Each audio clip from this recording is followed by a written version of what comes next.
है उम्मीद आप लोगों को कि आगे राउंड्स कंप्लीट होते हुए कुछ बदलेगा? जी देखिए, पहली बात तो यह है कि जहां तक कि कांग्रेस की आपने बात कही कि कांग्रेस का जो है वोट परसेंटेज बढ़ा है काफी सालों बाद, तो उसका जो मुख्य कारण है कि भारतीय जनता पार्टी के द्वारा जो फेक प्रोपेगेंडा हमारे नेताओं के बारे में फैलाया गया और जिस प्रकार की अनर्गल बातें फैलाई गई, एक पूरा व्हाट्सएप यूनिवर्सिटी के माध्यम से लोगों के मन के अंदर जो जहर भरने का कार्य जो है भारतीय जनता पार्टी ने किया था कांग्रेस के प्रति, उसमें वो कहीं ना कहीं बहुत सफल हुए थे।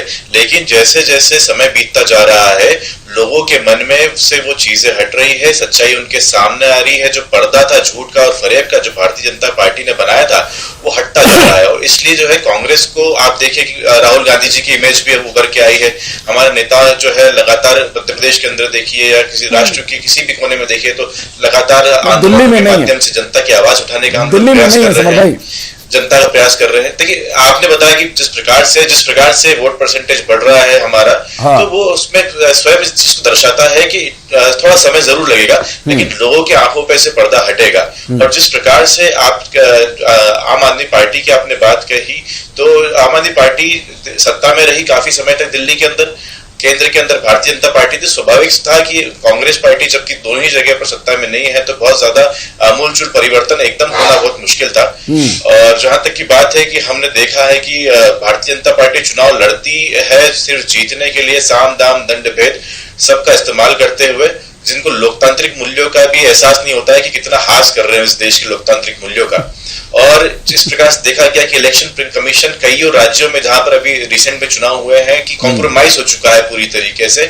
हमने देखा कि एक बिल्डिंग पे 7-7 हजार जो है लोग मतदाता रजिस्टर्ड हुए हैं, जहां पर हमने देखा कि कांग्रेस के जहां पर मत आने थे, वहां से उनके जो है मतदाताओं के नाम काटे गए। तो इस प्रकार की कई चीजें हमने यहाँ पर देखी है। इतनी आसानी से भारतीय जनता पार्टी चुनाव नहीं जीत रही है। आप देखिए कि देश कितने गर्त में चले गया है पिछले 10 सालों के अंदर। वैश्विक पटल पे जिस प्रकार से थूथू हमारे देश की हो रही है, कुत्ते और बिल्ली जैसे जंजीरों में बांधकर देश के जो नागरिक हैं वो डिपोर्ट किए जा रहे हैं अमेरिका से, उस अमेरिका से जिसके गले में बाहें डालकर आप जो है पूरा नाटक किया करते थे, इतना नमस्ते ट्रंप और इस प्रकार कार्यक्रम करे, और हमारे मुख्य प्रधानमंत्री खुद वहां पर जाकर जो है इनका प्रचार करते हैं, उसके बाद में ये कंडीशन हो रही है। तो वैश्विक पटल पर हम गिरते जा रहे हैं। हमारा जो डॉलर है, आप देखिए डॉलर जो है 87 रुपए के आसपास पहुंच गया है। आप देखिए हम प्रगतिशील, विकासशील और शक्तिशाली देशों की जो है फहरिस्त से ही गायब हो चुके हैं। आप देखिए कि जो हमारा पासपोर्ट है उसकी क्या कीमत रह गई विश्व में। और मीडिया के ऊपर मैं एक इस बारे में एक जरूर बात कहना चाहूंगा। जो वॉर जोन है, जो वॉर कंट्रीज हैं, वहां भारत का झंडा सुरक्षा कवच का काम करता है। जिस व्यक्ति का वीजा अमेरिका ने कैंसिल किया, उसे स्पेशल गेस्ट बुलाया गया अमेरिका में, ठीक है। अभी जो एक हालिया घटना हुई है, मुझे लगता है कि इस बारे में सरकार को जवाब देना चाहिए कि वहां से जो डिपोर्ट किए गए जो भारत के मूल नागरिक हैं, उनके साथ इस तरह का दुर्व्यवहार क्यों हुआ, उसके पीछे का कारण जानना होगा। लेकिन जो आप कह रहे हैं अंतर्राष्ट्रीय स्तर पर भारत की छवि के बारे में, मुझे लगता है ये 2-3 एग्जाम्पल काफी रहेंगे। थोड़ा गला खराब है, मैं ज्यादा एग्जाम्पल्स दे नहीं पा रहा हूं। अंशिका, बिल्कुल। और देखिए लगातार जो है अब धीरे धीरे रुझान के साथ साथ वोट प्रतिशत भी आने लगे हैं कि वोट प्रतिशत किसका कितना बढ़ा है। तो भाजपा का वोट प्रतिशत 9.37% बढ़ा है, तो आम आदमी पार्टी का जो वोट प्रतिशत है वो 10.41 गिरा है। तो ये बड़ी बात है और इस पर विचार विमर्श करने की भी बहुत जरूरत है। लेकिन लगातार हम रिएक्शंस भी ले रहे हैं। निरंजन जी, आप हंस रहे हैं, क्या सोच रहे हैं? वोट प्रतिशत तो बीजेपी का बढ़ा है। देखिए, मैं तो ये सोच रहा हूं कि अभी आप जिस तरीके से कांग्रेस के विद्वान प्रवक्ता मेरे साथी पैनलिस्ट बता रहे थे कि हमारा वोट प्रतिशत बढ़ा है और लोग हमें स्वीकार कर रहे हैं। पहली बात आपकी जानकारी के लिए बता दूं कि जब कांग्रेस ने अपने 49 कद्दावर लोग उतार दिए, जिसके अंदर आपके प्रदेश अध्यक्ष का शामिल है, जिसके अंदर आपकी महिला मोर्चा की राष्ट्रीय अध्यक्ष शामिल है, जिसके अंदर आपके केंद्रीय मंत्री के बेटे शामिल हैं, जिसके अंदर आपके पूर्व मुख्यमंत्री के बेटे शामिल हैं, अगर इतने चेहरे उतारने के बाद में 3% वोट अगर बढ़ता है, 4 से 7% वोट हो जाता है, तो आप ये मान के चलिए इतना वोट तो उनके व्यक्तिगत चेहरों पे भी बढ़ना चाहिए था। और उसी से आप ये कह रहे हैं कि स्वीकारोक्ति आपकी बढ़ रही है, पहली बात।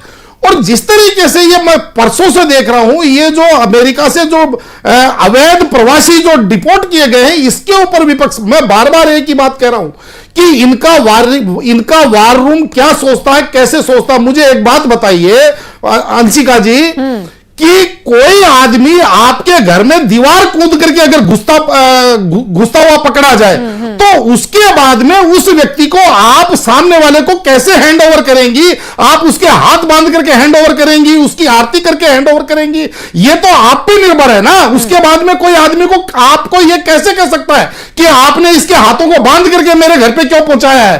अब जो लोग जिनको आप कह रहे हैं कि देश के नागरिक, वो इस देश की प्रतिष्ठा के साथ खिलवाड़ कर रहे हैं, और जब कह रहे हैं, दूसरा सवाल ये उसके ऊपर ये उठाते कि वो अवैध रूप से प्रवास करने क्यों गए।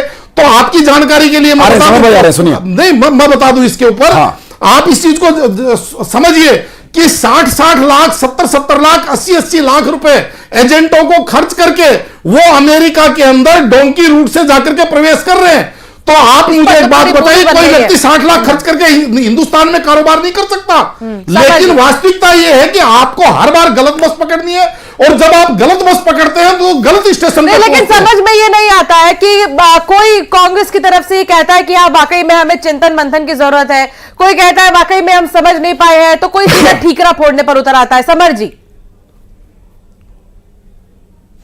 देखिए, मैं अभी अति विद्वान मित्र को ये बता दूं कि जो डिपोर्ट करने का काम था ये कांग्रेस कार्यकाल में भी हुआ है। कांग्रेस के कार्यकाल में भी लोगों को विदेश से देश में भेजा गया है, लेकिन इस प्रकार की बेइज्जती करके नहीं भेजा गया। ये एक संदेश है मोदी जी के लिए, और वो बताना चाहते हैं कि तुम किस प्रकार से तुमने देश चलाया है। ना आपकी मीडिया यहाँ पर स्वतंत्र है, ना आप पुलिस स्वतंत्र है, ना यहाँ पर आपकी जो स्वतंत्र है। नहीं, वो मैं बता रहा हूँ, आप कंप्लीट मैडम का सवाल मुझसे पूछ नहीं पाए। हाँ, नहीं आप कंप्लीट कीजिए, समर भाई बताइए। कंप्लीट कीजिए, फिर मैं बताऊंगा आपको। तो इस प्रकार से जिस प्रकार से भारत जो चलाया जा रहा है मोदी जी और भारतीय जनता पार्टी द्वारा, ये इससे संदेश है उन लोगों के लिए कि आप जो है इस प्रकार से कार्य करते हैं जिससे कि देश की जो है छवि विदेश में खराब होती है। और मैं आता हूं दिल्ली के चुनाव पे, अब जब ये सब कुछ दिख रहा है, किसान जो है मरता जा रहा है, जो समर्थन मूल्य उसको मिल नहीं रहा है, महिलाओं की यहाँ पर दुर्गति हो गई है, यहाँ पर युवाओं के लिए रोजगार नहीं है, हर 18 मिनट में काम हो रहा है, स्कूल कॉलेज जो है वो बंद होते जा रहे हैं, 30 लाख जो बच्चे प्रदेश के अंदर सिर्फ प्राइमरी एजुकेशन छोड़ देते हैं। तो ये सब देखने के बाद भी अगर भारतीय जनता पार्टी आ रही है किसी राज्य में बहुमत के साथ में, तो ये तो फिर सोचने वाली बात है कि जनता को चाहत क्या है, जनता क्या चाहती है इस देश से, कि नेताओं से। क्या वो बस धर्म के नाम पर कटना मरना चाहती हैं? घटेंगे तो बटेंगे, और इस प्रकार की चीजों को ज्यादा पसंद है बनिस्बत एजुकेशन के और हेल्थ के। ठीक है निरंजन जी, 10 सेकंड दिए, सिर्फ 10 सेकंड। हाँ, 10 सेकंड। देखिए, ऐसा है, मेरा यह मानना है कि जब आप किसी के घर में चोरी से घुसते हुए पकड़े जाते हैं, तो उसके बाद में यह पकड़ने वाले के ऊपर निर्भर करता है कि वो उसको किस तरीके से सामने वाले को सौंपेगा। अगर कोई बाहर करके सौंपेगा, उसको हाथ जोड़ करके सौंपेगा, प्रणाम करके सौंपेगा, या उसको दो थप्पड़ मार करके सौंपेगा, ये हर एक व्यक्ति मतलब मैन टू मैन वरी करता है। अगर आज वहां की सरकार इस मंतव्य की है कि ये जो अवैध रूप से हमारे यहां घुस रहे थे, ये हमारे अवैध रूप से घुसते हुए पकड़े गए, ये इलीगल माइग्रेंट है और ये हमारे बंदी है, इनको हम डिटेंशन कैंप में भेजे, इनको हम हथकड़ी डाल करके भेजे या इनकी आरती उतार करके भेजे, ये वहां की सरकार तय करती है, ये आप तय करने वाले नहीं हो सकते इस चीज के लिए। जब उस समय जब डिपोर्ट हुआ था तो कोई और राष्ट्रपति था, अब डोनाल्ड ट्रंप है। डोनाल्ड ट्रंप अपनी सख्ती के लिए जाने जाते हैं। मिलन भार्गव जी समय मांग रहे थे, कुछ कहना चाह रहे थे। मिलन भाई,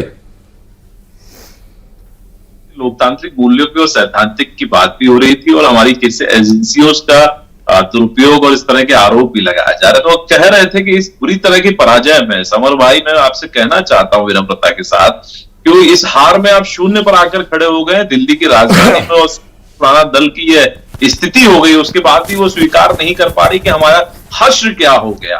हम खत्म हो रहे हैं दिन प्रतिदिन, और आप कह रहे हैं कि हमारा नेता का चेहरा मजबूत हुआ। अरे राहुल गांधी जी जो देश के बाहर जाकर सिर्फ